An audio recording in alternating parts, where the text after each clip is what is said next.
one bad half of football.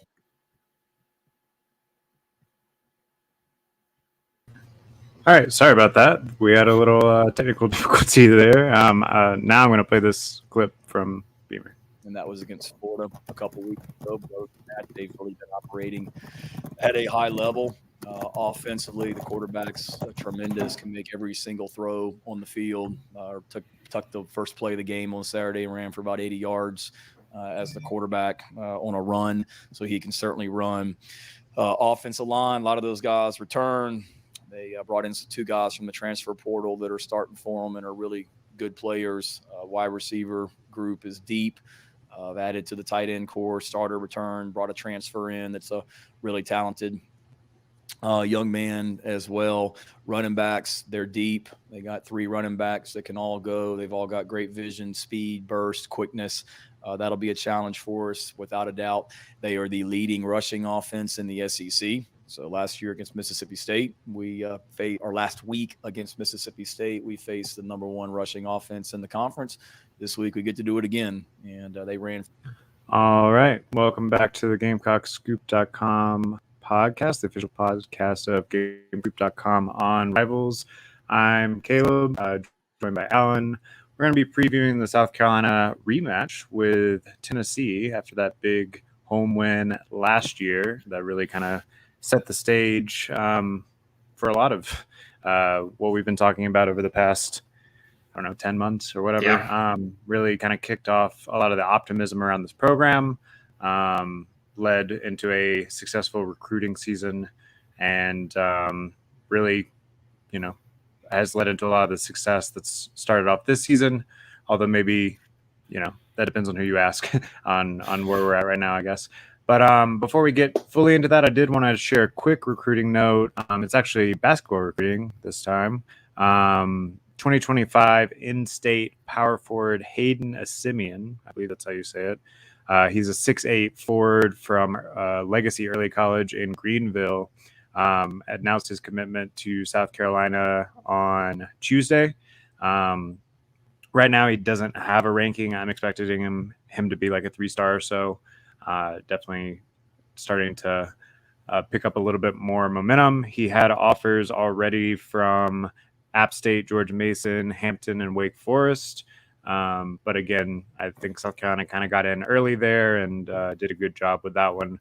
We're going to have a film breakdown on his game posted later today or tomorrow on GamecockScoop.com. So go check that out if you want to learn a little bit more about that guy. And then I have a little bit more recruiting notes tomorrow in the weekly recruiting wrap-up. Obviously, it's an away game, but one of South Carolina's big targets will be in attendance this weekend with Daniel Hill visiting Knoxville for that one. And then you got a bye week in which I think you'll have a couple visitors and then back home. So it's going to start ramping up. I think Florida is actually going to be a pretty big visitor homecoming. Weekend. Yeah. One to look out for. All right, let's talk Tennessee. So if South Carolina fans haven't been paying attention to Tennessee so far this year, it's been kind of an up and down start. They lost to Florida, who hasn't looked particularly great or anything. Obviously, Florida lost to Utah without their starting quarterback at the beginning of the year. Has been kind of up and down themselves. I think the biggest storyline so far has been Joe Milton III, who had an excellent Orange Bowl to end last year. And I think that led a lot of people to assume that he was just going to step in and kind of pick up where Hendon Hooker left off. So far, he has not been as successful as Hendon Hooker in the passing game, though, as Beamer mentioned, he did have an 80-yard touchdown run the other week. And really, Tennessee in general has put a lot more emphasis on the running game this year, maybe because they haven't been able to get as much done through the air. They're averaging almost 230 rush yards per game. Like Beamer said, after South Carolina pretty much shut down Mississippi State last week in the run game, Tennessee is now the leading running team in the SEC. They've run for 10 touchdowns. And then on the passing side, they're really only throwing for about 234 yards a game. And while Joe Milton hasn't been perfect, he has done a decent job of protecting the football, even though he hasn't been entirely as accurate as you might want. He's only thrown one interception in 133 attempts so far this year.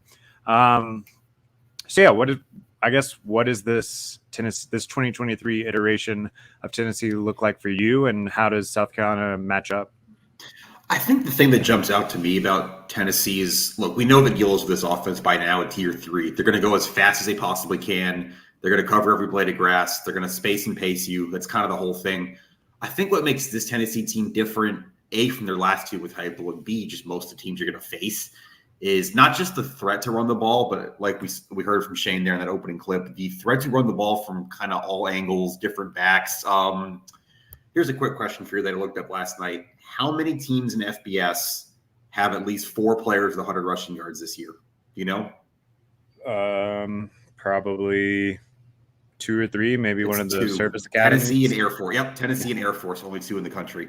Triple option Air Force. So you've got one of them is Milton, and then you got the 3 running backs there along with Milton, with Jalen Wright, Jabari Small, Dylan Sampson. You've got 4 guys who are a threat to not just run the ball, but run the ball explosively. All 4 of those guys have at least 130-yard carry this year whenever they get the ball.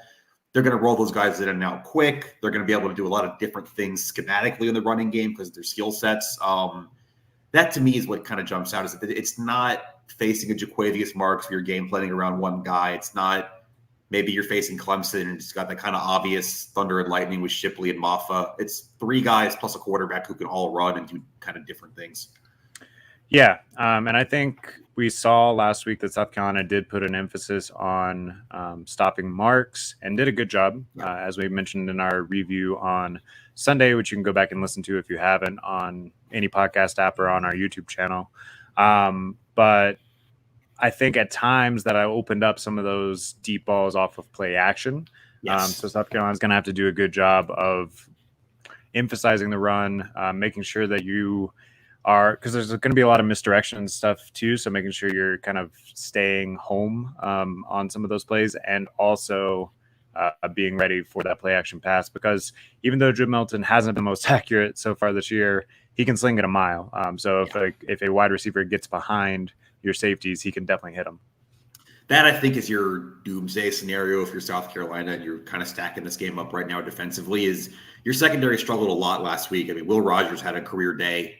And that's one of those things that Clayton White was saying yesterday that, yes, the secondary is more talented than that. Yes, it will probably play better, but no, you can't just throw that out as a bad night. You can't just burn the tape on that. Like, when you give up 500 yards passing, almost something went wrong. Something has to be corrected. And I think you and I both agree that the secondary is better than they played last week against Mississippi State, but it's going to be quick. There's going to be, deep balls. There's going to be tempo. You got to get lined up. There's not going to have time to sub in this game. So that's something else Clayton White was talking about yesterday. We've heard a lot about communication with young players in the secondary this year, and it's going to have to be better than it has all year in this game, because you can get burned pretty quick with even just one missed assignment against this quarterback.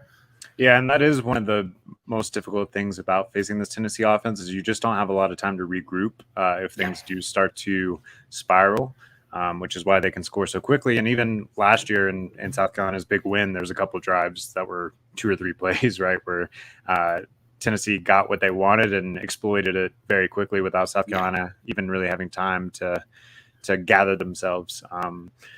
I do think there's some concern about the health of Joe Milton right now. I know you talked to the Rivals Tennessee folks earlier this week. I don't know what they had to say about it. There was some sort of Twitter rumors, I guess, that he had gone off site to get his knee checked out. Heupel didn't necessarily completely shut down that happened, but it sounds like he is going to play, I think. Yes, he's going to play. He took a big hit in the first half last week, and they didn't need him a lot down the stretch because they were up like 30. But he's, by all accounts, going to play. Just kind of got the wind knocked out of him. But and apparently there's some sort of knee something, but it maybe just a sprain or whatever. All I'm saying is perhaps he won't be quite as mobile as he has been thus far. We'll kind of have to see. I do think that part of your game plan, if you're South Carolina, is to force him to throw the ball. Obviously, he can beat you on those deep throws, but I think, like you said, the secondary issues, I think right now we would call them an anomaly. And if you can kind of settle in and force him to beat you with your arm, that's probably your best bet of causing him to make some mistakes, causing some inconsistencies. But if they can get the running game going and just kind of eat away 5 yards carry, it's going to be really tough. I think there's a scenario here where this could look like the second half of the Georgia game and kind of what they were able to do to South Carolina. Tennessee's offensive line is not as good as Georgia's, but just kind of the way that went, they're just picking up, like you said, 5-yard chunks at a time. When you say make Milton throw the ball, are you kind of thinking that this is a pin your ears back and force him to beat you game? Or are you thinking you maybe need to heat him up a little bit? I don't know that you're necessarily going to scheme things terribly differently. I don't know that you're going to stack the box or anything like that. I do think that there's a run first sort of emphasis to their offense right now. So there needs to be a run for first sort of emphasis to your defense. And I do think, at least right now, he can get hot. We saw him do it in the Orange Bowl last year. But he's just been inconsistent to start the season. So if you can force him into more throwing situations by slowing them down on first and second down and creating some longer plays, which South Carolina did probably the best they've done all year on that last week. They just got beat over the top a couple times. But then I think you like where you're sitting. Like you mentioned, I think their offensive line is a potential weakness. If we want to look on the flip side, I think their defensive line is better than people might expect. Probably definitely the best defensive line you've faced since North Carolina, even. Georgia is the most talented, obviously, but they are young and inexperienced and whatever. They didn't have their best day. So I think that this is going to be a real test for South Carolina's young offensive line as well. No, I mean, the numbers kind of speak for themselves right now. And you can say Tennessee's played, Virginia, Austin P, UTSA. That's fine. 39 tackles for loss in 4 games against anybody. I don't care who you are. 16 sacks in 4 games. They're going to roll a lot of bodies. They've got just really good, talented players up front. It's kind of, I think Dowell Loggins and Shane Beamer both said this is going to be the best front they've seen this year. And that's kind of different from the Tennessee teams we've seen in the past. I mean, they didn't get barely any pressure on Spencer Rattler last year in that game. I think kind of the false narrative right now with this Josh Heupel team is offense, go, go, go, defense can't keep up. I don't know if that's necessarily true about this version of Tennessee. And going back to your point, okay, offensive line, I don't want to say solidified, but you feel the best about it you have all year, right? Like, sure. You feel like you had the same 5 play every snap in the second half last week. So you feel like you got your 5 or you're close to getting your 5. Can those 5 kind of take what they did last week and really take what they did 2 weeks ago, just in terms of, all right, you've played in a big environment. You know what that's like. You know what that sounds like. And kind of put those 2 weeks together to something Saturday, I think is what you're looking for. Yeah, I do think going on the road is a little bit of disadvantage there. But like you said, it's not going to be worse there than it was in Athens. I also think from a schematic standpoint, the defense maybe isn't quite as the defense that you're facing is maybe not quite as complex as the one you faced last week, as far as having to read blitzing linebackers and all those. Right. Yeah, exactly. It's going to be played a little bit more straightforward. That said, Tennessee's front is very talented, so they're definitely going to be tested. But I expect South Carolina to continue to chip as well, keep tight ends and running backs in there to help. And that's worked pretty well for them so far. And honestly, when you have a guy like Xavier Legette on the outside, that helps a lot too, right? You don't necessarily need to be running 5 wide to get guys open, because Xavier Legette has proven against the best of the best so far that he can get it open up against pretty much anyone. So I think that kind of gets to what I think the backbone of this week is if you're South Carolina. Yes, you're an underdog. I can't say that's, unwarranted or that you should be favored. Tennessee is 3-1 playing at home in a big game for kind of what they've had. I think Tennessee rivals, Ryan Sylvia told me this is kind of their Super Bowl. They kind of had this one circled since last year, the way that game ended. You can win this football game. I'm a big believer that as long as in this sport, as long as you have the better quarterback on the field and you've got the best wide receiver on the field, I don't care who you're playing or where, you have a chance to win. I think we saw that in Athens when South Carolina played the most talented team in the country and hung in there. If Spencer Rattler's playing well and Spencer Rattler can outplay Joe Milton, which there's no reason to think he can't right now based on 4 games of evidence from each guy, yeah, you can absolutely win this football game. Yeah, I actually wanted to talk to you about that line a little bit because I thought we talked on Sunday, we were trying to guess, we said maybe like 8-ish.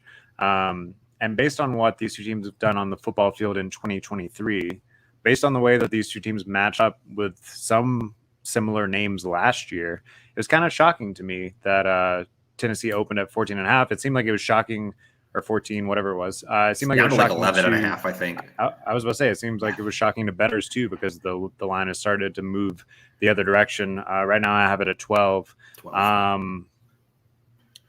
What do you think, I guess, Vegas was seeing there that everyone else seems to be missing? Is it just that it's at night in a stadium full of 110,000 people? Is that the big difference, you think?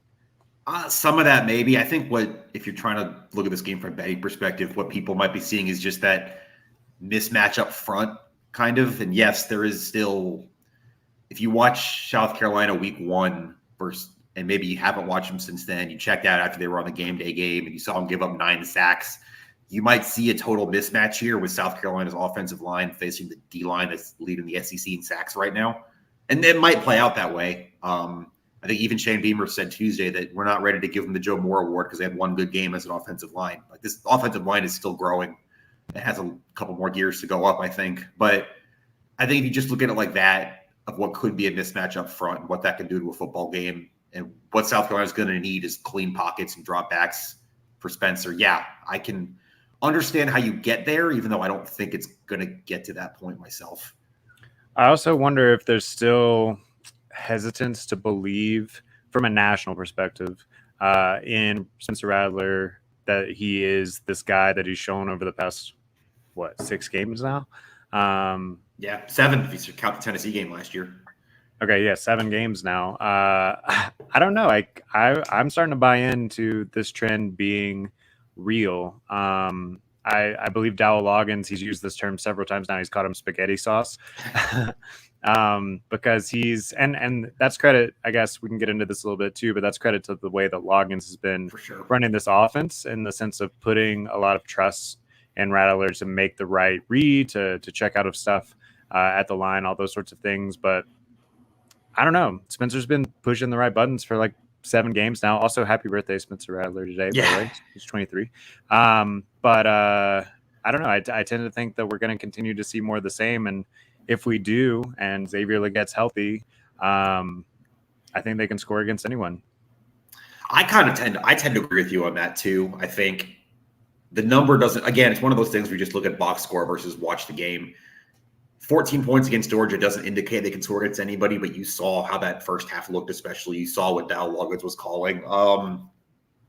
And I'm completely with you on Loggins. I think someone asked Shane about that on Tuesday, just kind of assessing the hire through the first third of the season. I don't know how you have anything but good things to say right now. We talked a little bit about maybe relying on the run too much and some things in the Mississippi State game, but taking the whole picture of what he's had to work with, some of the injuries up front. I mean, you're down both your starting tackles right now. I think it's easy to forget that because one of them got hurt in the spring and one of them got hurt on play 1 of game 1. But you're down 2 tackles right now, and you're hanging in there on offense. Scored 37 last week. I think Dowell Loggins understands that Spencer Rattler is his best player, and he's kind of building around that. And if you want to extend that to his second best player, or first you want to flip the two, Leggett, building around what works, just kind of basing everything off that. And you're seeing the results through 4 games. Yeah, and I think you mentioned this, but just to expand, he's done a really good job schematically of covering up your weaknesses. Yes. The ball is getting out very quick, which is helping with that pass protection. Maybe North Carolina, there was a little bit more of a reliance on like 5-7 step drops, whatever. But then you realize you can't do that, and you make the adjustment. Yeah, but he's made the adjustment. I think that's the really encouraging thing if you're a South Carolina fan. And I called it the best offense since the Spurrier era, and I stand by that. Now, I mean, you're competing against all those Will Muschamp offensive coordinators and a guy that's flailing a bit at Nebraska right now. But I think you feel good about that, especially, the online community, take ownership over it if this was you, definitely threw their hands up whenever the hire was made. There was a lot of hand wringing. There was even more hand wringing after Clemson went and got Riley, who South Carolina fans kind of hoped that they would get. And I don't know. So far, things seem to be working out better. I was going to say, this is not really a week 5 conversation, but I guess it's rivalry season 365 here. Would you swap OCs right now if you had the chance? I don't think you would if you're a South Carolina fan. It's 4 games. I know things can change, but it's tough to say because I think the quarterback play at South Carolina is a lot better. Could a offensive coordinator that just took an offense to the national championship last year do some good things with Spencer Rattler? I'm sure he could. I don't think you're disappointed in the hire, though, at this point. No. And I think that just comes back to, again, you talk about scheming for weaknesses. Quarterback play is not a weakness, but whether you're looking at next year, if there's growing pains with Lenoris, whatever that might be, you feel good about Dowell Loggins' ability to work around your limitations just in general through 4 games? Yeah. I mean, it seems like he definitely has a feel for things. And that's something we talked a lot about last year, too, was I don't know that there's anything wrong with Satterfield's scheme. It was just some of the decision-making. I don't want to speak out of turn. So let's put the speculation tag on the front of what I'm about to say. But to me, it seemed like Satterfield likes his offense and wants things to fit into his offense, whereas Loggins, so far, to me, seems a little bit more open to improvisation, open to player feedback, all those sorts of things. And when you have a guy as experienced as Rattler at this point, that seems to be a match made in heaven. I think it's a trust thing more than anything. I think Dowell Loggins really, really trusts Spencer Rattler to know what he's doing, to command the offense, to make plays, to make the right decisions. That's something he's talked about a lot. I think he trusts Xavier Legette. He's talking about yesterday that he's got the greatest work ethic he's seen in any player since he was coaching Frank Gore in the NFL. I think he trusts his center. You got a veteran there who's making the calls, the line, and getting the protection set. I think Dowell Loggins just generally trusts the veterans on this offense. And that goes obviously a very long way because the coach can't go out there and make the plays himself. Yeah, and we've heard that note on Legette a couple of times over the past few weeks. And I think it's hard to understate when you have a young football team the way the South Carolina is, when you might still be a year or two away from your optimal lineup across the board, but you've been recruiting pretty well, all those sorts of things. Having a guy like that who has worked hard over the past 4 years and now it has come to fruition in a major way for him. He's leading the country in receiving yards. He's, rocketing up draft boards, all those sorts of things. I think that it's hard to understate the impact that's probably having on the locker room for those young guys too, to just see, okay, if you put your nose down and work hard, then sky's kind of the limit. Obviously, it helps to be able to run a 4.340 or whatever. I saw Legette, and I don't know how accurate these mile per hour things that they put up on the broadcast and stuff are, but I saw that he clocked as fast as Devon Achane or Achan or however he's going by it now, and Raheem Mostert last week, which is pretty impressive. I don't know how they do it either. Dowell Loggins Shane said he got to 22 miles an hour twice last week. I have no reason to think that's wrong. Dude's fast. I can see that with my eyes. And he can outrun DBs. That's kind of what you need. Yeah, he took that slant 73 of the 76 yards on his own last week. So, all right. So we've kind of broken down what to expect out of Tennessee. We're going to see a lot more run.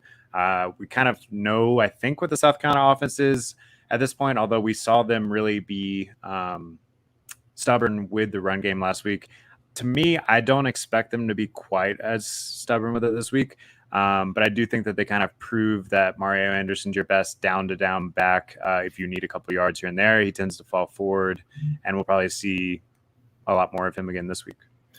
Yeah, I was going to ask kind of what your spin on that was. I think we both agree that if you're going to win this game, you're going to have to air it out a little bit. I don't want to use the word shootout because that's just kind of dismissing the defense to start, but Tennessee's going to score points. Tennessee will probably hit at least one deep ball. There will be at least one, 45-second touchdown drive for this game. It's probably just going to happen. Spoiler alert. How many carries do you think Mario gets in this game? 15? Is that a fair target? I mean, if he's your RB1 now, but you're not doing what you did last week, does he get back to 20? Yeah, I would say 15 to 16. Another thing I'm kind of interested in is, do we see a little bit more Juju McDowell, Yeah. who we didn't see at all, really haven't seen at all through a lot of the season, weeks. but didn't see him at all the last 2 weeks. He still seems like a weapon that you could get in space, could use in the screen game as you're trying to slow down that defensive front. So that'll be interesting to see. And then DeCarron Joyner is going to continue to be the utility knife or whatever we've been calling him. Probably will get a wildcat carry or two. That's been really effective down near the goal Very line. effective against Tennessee last year too. That is true. He had 2 touchdowns. I believe that's correct. Yeah. So that'll be really interesting to see. Any other matchups, I guess, that we haven't hit on that you're looking for in this game? I don't know about matchup per se, but I am, I guess, just curious in kind of this offensive line. We talked a lot about blocking, about holding out. I'm kind of interested in the pre-snap stuff. I mean, that was talked about it this week. That was obviously the big story coming out of the Georgia game for that offensive line. 6 pre-snap penalties in that game. Goes without saying that can't happen again. Goes without saying that shouldn't happen again if you've already been in that environment once and you're getting a little bit more cohesive as a 5. I'm curious how that looks. I'm curious what that does for, obviously, for this offense, for Dowell Loggins when you're not calling plays out of 1st and 15, 1st and 20. I'm not saying you're going to go into Neyland Stadium with 110,000 fans that have been drinking all day and have 0 false starts. I don't think that's realistic, but you can't have 6. That obviously can't happen again.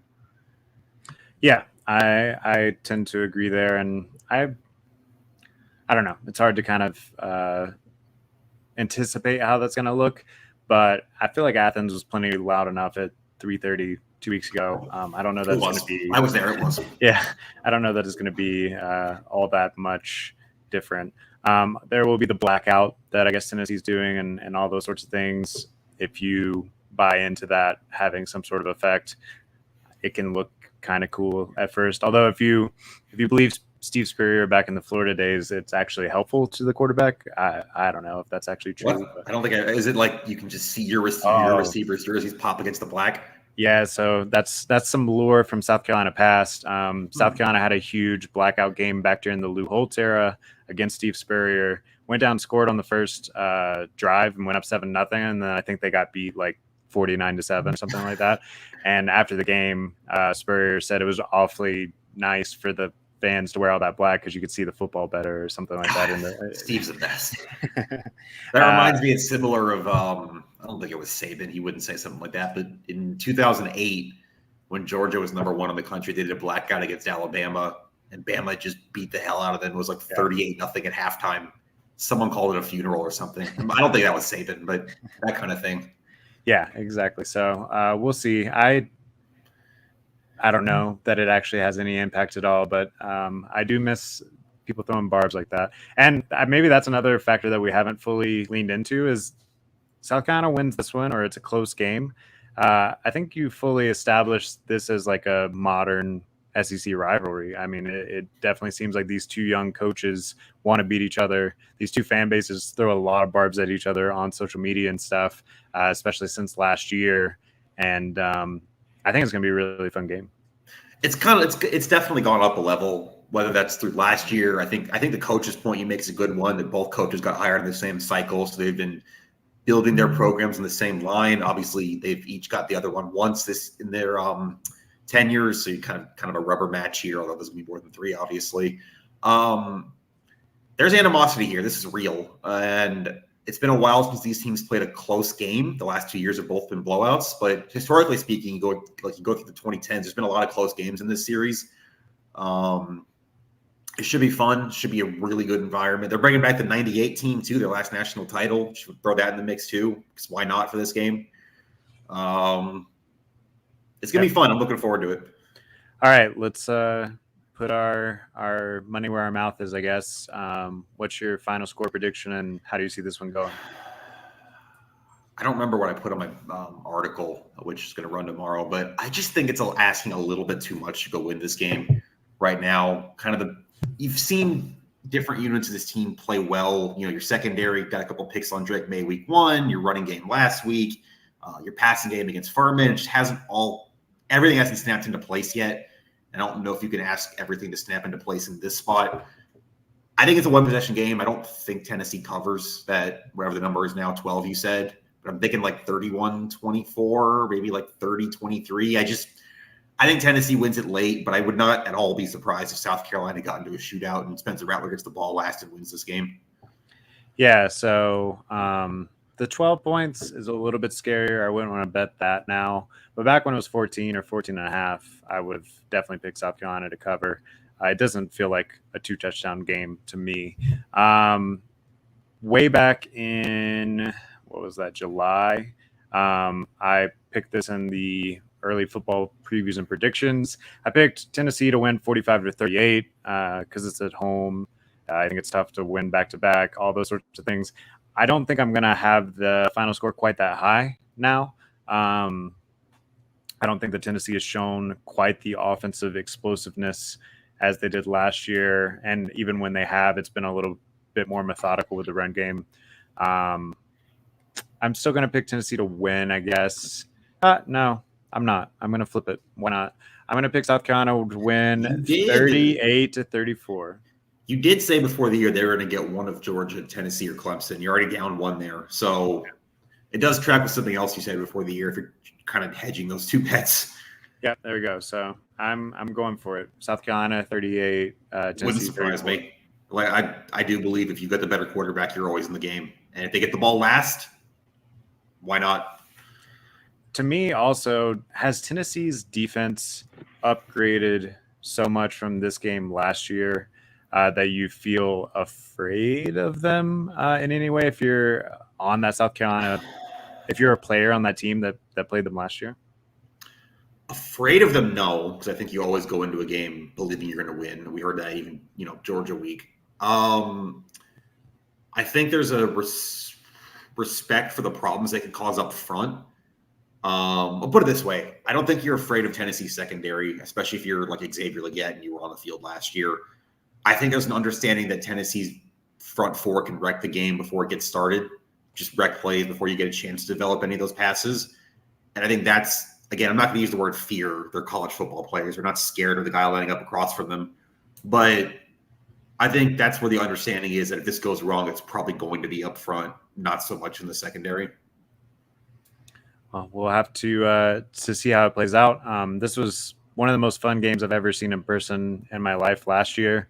Really looking forward to this year's iteration. I also really enjoyed some of the comments in the pressers this week about the post game from last year. So Judge Collier was on a recruiting visit as a high school senior last year. He said he took his shoes off before he went out there so they didn't get scuffed.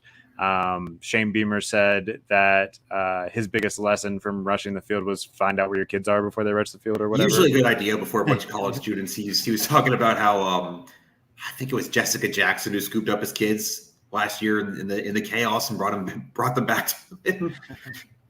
Yeah, so obviously South Carolina will not have an opportunity to rush the field in Neyland this year, but maybe you wouldn't think so. You never know in that place. Someone else made a comment as Shane was walking out this week.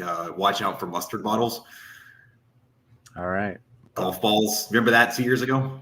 No, what game was that? Tennessee Ole Miss 2 years ago. I don't remember what the call was, but it was year one of Heupel. Tennessee loses at home to Lane Kiffin on a very late, very questionable refereeing call at Neyland, and mustard bottles and golf balls were thrown on the field. I do think we'll see some Tennessee fans meltdown if South Carolina gets 2 in a row. There's no doubt about that. All right, let's look around the country real quick before we get out of here. We'll have our staff picks posted here this evening on GamecockScoop.com. Just a quick check-in on the records. You and I are tied at 32-13 in straight picks. We are crushing right now in straight picks, actually. Our record against the spread, not quite as good, although you're still making money. You're 26-18 above the water line. Yeah. And I'm 20-24-1 against the spread, which is really more in line with the rest of us. So you're leading the pack against the spread over there. All right, let's look around the country. We got Louisville -3 at NC State. How are you feeling about that one? That's tough. I actually don't remember what I put on the sheet, to be completely honest with you. I don't feel like see Louisville's. you having anything on the sheet, by the way, I thought I like filled for it in for this week.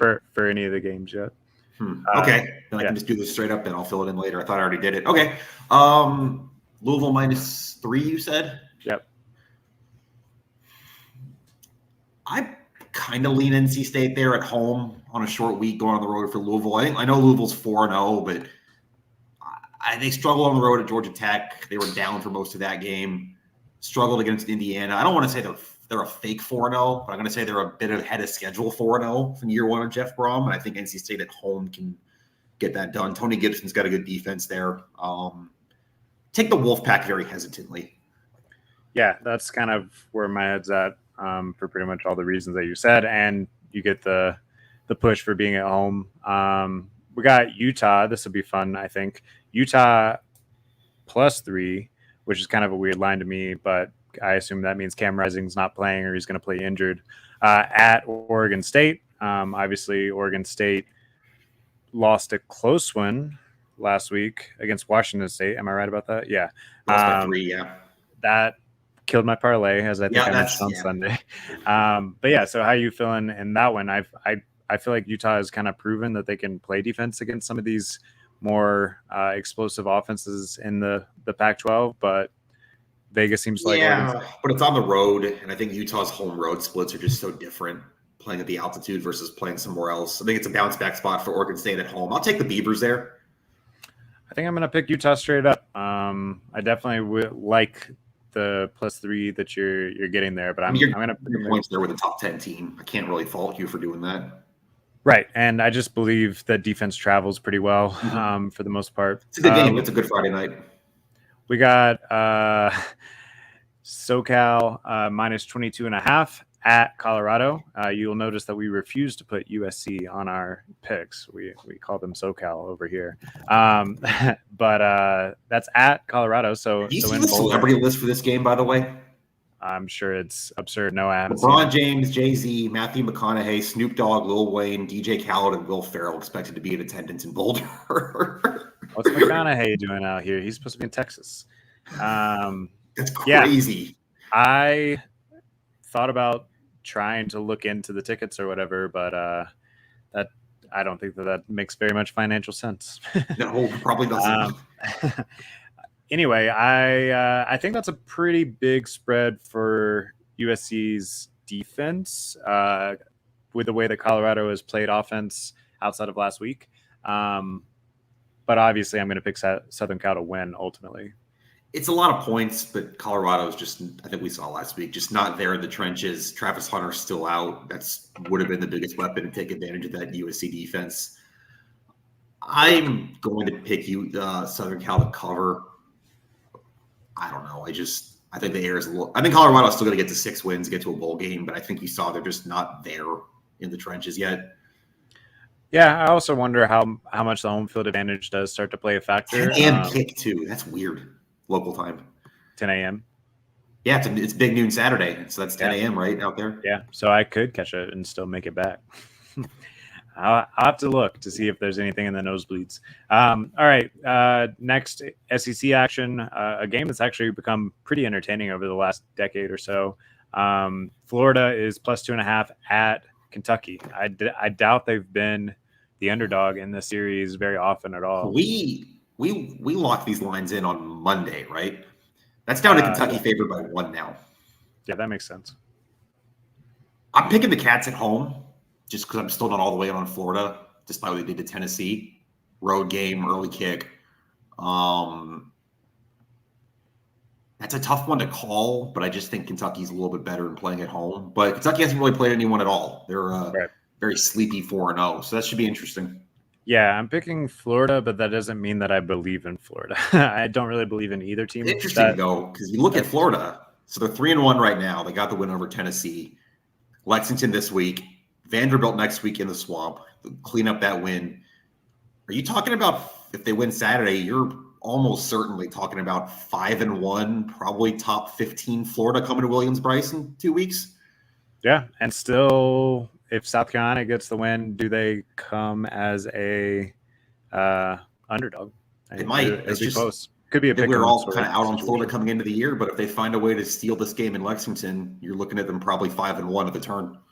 Yeah, I mean, they've obviously had a easier start than South Carolina has. Sure. What was I going to say about? Oh, I also feel like Devin Leary just hasn't lived up to his billing so far in Kentucky, but maybe that'll turn around eventually. I do believe in what's Liam Cohen? Is Liam that his Cohen, name? yeah. Yeah. You got the hate week between Georgia and Auburn. Georgia's minus 14.5 at Auburn, though, on the Plains. Any chance that Auburn gives them a game? Chance, yes. That place is weird. We've all seen 100 weird games at Auburn. I think last week you saw the product of Brian Harsin being one of the worst major school recruiters in SEC history. It's the way Auburn got beat up in the trenches by A&M. I think Georgia's going to do the same thing. Yeah. But it's Auburn. Weird things happen. But I'm going to pick Georgia to cover there. Yeah, and Georgia has continued their slow start. They still didn't look particularly like they were firing on all cylinders last week either. Maybe this is a get right game for them though, because like you said, I think they're going to dominate both lines of scrimmage. Yeah. I'm really excited about this one. It seems like everyone that's picked so far on GamecockScoop.com is also pretty excited about it. You got Texas minus 17 at home versus Kansas, ranked matchup. I'll go ahead and give you mine. I'm picking Texas to win, and this is what everyone else on the staff pick so far has done too, but I am not picking them to cover that 17. I think it's going to be a little bit closer than that. I think Kansas is legit, at least in the sense of they play a lot. They play mistake-free football. I don't think that they're going to beat themselves here, and I think that'll keep the score pretty close. Yeah, I kind of side with you on that too. The 17 being a flat number. I mean, maybe if it was like 16.5 or 16, you feel a little better about taking Texas there, but it's a lot of points. Kansas, I mean, if you play good defense, if you play decent defense, you don't beat yourself, you can cover 17 points. I think Texas wins. I don't think it's ever really in doubt, but I don't know, 31-17, something like that. Yeah, that sounds about right to me. I think wins comfortably, always has a counterpunch, all those sorts of things, but I think it stays close. Another SEC matchup that's kind of hard to pick. There's a lot of them this week. LSU is +3 at Ole Miss.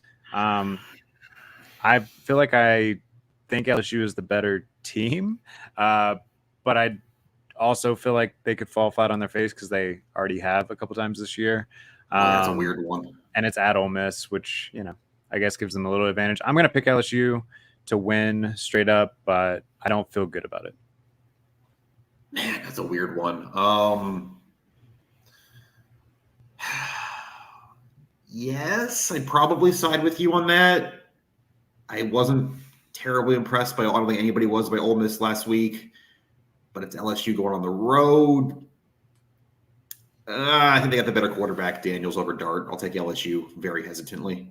Yeah, that's pretty much exactly my mindset on it. I would not touch this one with a 1,000-foot pole if I'm actually trying to bet. All right, I think this one's going to be interesting. Notre Dame is -5.5 at Duke, so they have to go to Durham. Game day is going to be there. First time ever at Duke. I'm excited. Obviously, Duke has looked pretty good. Outside of that Clemson win, they're still, holding strong. Notre Dame should have beat Ohio State last week. How you feeling? I'm just going to pick Notre Dame. I've been in on them all year. They were the better team on the field last week. They definitely kind of beat themselves in that last drive. I don't know. For all the fun, I guess, you had with Duke beating Clemson, they still did give up a lot of yards of offense in that game. They didn't really stop the run very well. It was just Clemson turning the ball over on the goal line 2 drives in a row in the second half. I think Notre Dame can run the ball well, win this game. I think the 5.5's weird, though. That kind of scares me. Yeah, I was trying to see what the recent history between Wake Forest and Duke was because I couldn't remember. Oh, Hartman, yeah. How Hartman had done. Clemson ran the ball for over 200 yards against Duke, though. So I think Notre Dame can kind of do that up front. So Estime is going to have a 400-yard game, is what you're saying. Sure, lock it in. He's going to set the record. Yeah, I'll pick Notre Dame. I also didn't realize that rushing statistic, which that's what they do best. So, and then you have a better quarterback in Hartman than Clemson had for sure. So, all right. So we already picked South Carolina and Tennessee. We both said that South Carolina is going to cover. I picked South Carolina straight up. You picked Tennessee to win, but not cover. The last one on our sheet is West Virginia plus 11.5 at TCU. Maybe not one that everyone's going to tune into or whatever, but a decent little line that I think is kind of difficult to parse out. That is difficult. You got West Virginia, other than kind of walking into a snake pit week 1 at Penn State at night. They look fine. They won the rivalry game. They beat Texas Tech last week in a conference game. I don't know if I can say West Virginia's good, but I think they might be good enough to save Neil Brown's job. They're better than I thought they were going to be. TCU also undefeated since week 1, that Colorado game. I'll pick TCU to win, but not cover at home. 12.5 feels like a lot. These teams feel close together. But I don't think anything would really surprise me. That's a weird line. That's a weird game. Yeah, I don't want to touch that one either. I will pick TCU to win and cover. I think they're the deeper, better team, but I don't like it, and that's all I got. Can I throw in a couple more? Yeah. I was about to say we didn't even talk Clemson-Syracuse. Yeah, that's one of the ones. How good do we think Syracuse is at 4-0? Because it is 4-0, and that's not nothing. I think there's only 27 undefeated teams left in all of FBS, but 4-0 against Colgate, Western Michigan, Purdue, and Army. Hey, but they beat Purdue by 15. Yeah, it's at the Carrier Dome, which is a weird place, and I feel like Clemson in particular has struggled there. Last time South Carolina won at Neyland, Clemson lost the Carrier Dome that weekend. Ooh, that's a good 2017. Could we get another perfect weekend? Who knows? That's another noon kick on ABC. Clemson is favored at -6.5. I definitely am at least picking Syracuse to cover. I think I would too. I don't know if I could pick them to win it outright, though. It's possible that Syracuse is just completely fraudulent and this is Clemson's get-right game. I don't think that's going to happen, but I have to at least consider the possibility given who Syracuse has played. But Syracuse can run the ball. So we'll see what happens there. And I'm not going to call it walking into 100,000 people at Neyland, but it is a road spot for Cade Klubnik. So we'll see what happens there. And then A&M Arkansas. That game feels like it's always fun. It's always a Dallas game. A&M favored by 6.5, even without Connor Wegman, which we didn't mention, by the way. Connor Wegman's out for the season. That's a South Carolina's Week 9 opponent, down a quarterback. What's your A&M Arkansas read? Another noon kick there. It seems like A&M's defense is finally kind of living up to its star rating lately. So I do think they're going to give Arkansas some problems. And also, if you are going to have a backup quarterback, I think Max Johnson's a pretty good one. Mm-hmm. He played well last week when he came in. I think they're going to be all right. I would pick A&M in that one. I tend to agree with you. I've been kind of underwhelmed by Arkansas so far. That's about all I had on this week. I don't know if you had any other games you wanted to toss in. No, I mean, unless you want to talk about Michigan probably destroying Nebraska. That's all I got. Washington, Arizona, kind of interesting. Because I like watching Washington, but yeah, it's going to be a good game. Any chance Mississippi State gives Alabama any a ball game at home? Sure. Why not? It's a 9 o'clock kick. Let's get weird. I think if they continue to open up the playbook a little bit and let their SEC number 3 all-time leading passer throw the ball around like they did last week, it could get. Bama struggled against Quinn Ewers. Sure, I wouldn't pick it. I mean, the line right now is Bama favored by 14.5. Oh, you got 17 there. Wow, you're right. Yeah. I wouldn't pick Mississippi State just given what they did against LSU, but I don't know. Let's get weird. It kind of feels like the theme of this SEC week. It's just weird games. I definitely think it should be full of highly entertaining games. A lot of those lines we were saying are very difficult to pick and don't like any of them. Me and my friend go back and forth and try to pick games against the spread against each other every week, and this has definitely probably been the hardest week so far. So should be a fun college football Saturday. We'll have plenty more coverage in the lead up to the game on GamecocksCoop.com. We'll have the live thread going during the game. from Neyland Stadium. Alan will be in Neyland. I'll be watching the broadcast. And looking forward to hanging out and talking some ball with you guys. In the meantime, we'll be back here on Sunday to talk review of that game. And this has been the GamecockScoop.com podcast. We'll see you.